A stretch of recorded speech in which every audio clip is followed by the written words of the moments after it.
Hello everyone and welcome to It Goes Off, wrap of the round. It was round 8, a short round, only 4 games, and to talk us through all the winners and losers, our regular co-host Grantley Bernard. All started off in New Zealand against the Townsville Crocs, and the Breakers back on the winners list 88-74. Abercrombie and Wilkinson for the Breakers. Holmes a perfect 5 of 5 on threes for the Crocs, and Crawford weighed in with 17. Upset in Melbourne on Friday night, the Tigers 80 defeated by the Sydney Kings 89. Trigar had 28 points on 12 of 17 field goals for the Tigers, and Ubaka 17 points. Ben Madgen back to his Rookie of the Year best with 26 points. Gazoo another big night, 22 points, 9 of 14 field goals and 9 rebounds. The Kings closed this one out with a 10-zip run over the final 3 minutes. The Tigers had their chances and simply couldn't close it out. The fact they came up with only 1 steal for the game, perhaps indicating a lack of defensive intensity. Kazoo, as well as his big numbers, had the final go-ahead bucket with 3 minutes and 12 seconds left in the game. Aaron Bruce back to form with 14 points and 9 assists. Grant with 19 points on 8 of 10 field goals. Gold Coast Blaze continued to roll along with a 95-82 road win over the Adelaide 36ers.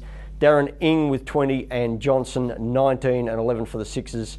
Udris De Leon with 25 points and Mark Worthington 20 and 7 for the Blaze. The Blaze had just 3 turnovers for the game, so looking after the ball remarkably well. The Blaze went 10 of 21 on threes, and they had 6 players that shot the ball at 50% or better from the field. The Sixers, they cleaned up on the boards and won the rebound count 43-30, but that was probably about as good as it got. Diamond Simpson with another double-double. The Sixers, though, they kept it close but couldn't get over the hump. Finally, the Perth Wildcats 103, the Sydney Kings 92. Redditch 23 points, never a big game in the middle for the Wildcats. Anatoly Bose 22 and 7, and Grant finished off a good weekend with 20 points, 9 of 12 field goals and 11 boards. The Wildcats set up this win with a 60-44 first half. The Wildcats shot at 52% from the field, and they had 9 players hitting at 50% or better for the game, while dishing out 26 assists. The Kings cut a 21-point deficit to 7 early in the fourth, but could not get the job done.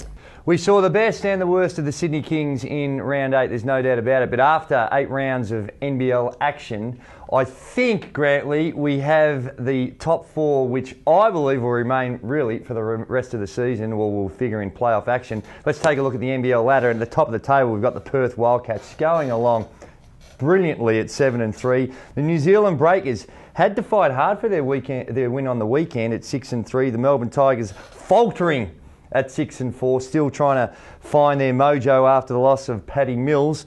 And the Blaze, the Gold Coast Blaze, coming back, most people's tips, or many people's tips for the title this season, they snuck their way into the 4 at 4 and 3 and are playing some very good basketball.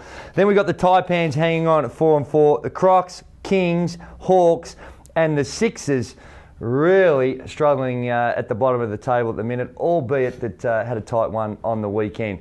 Well, there it is. It's shaping up to be an interesting race towards the playoffs.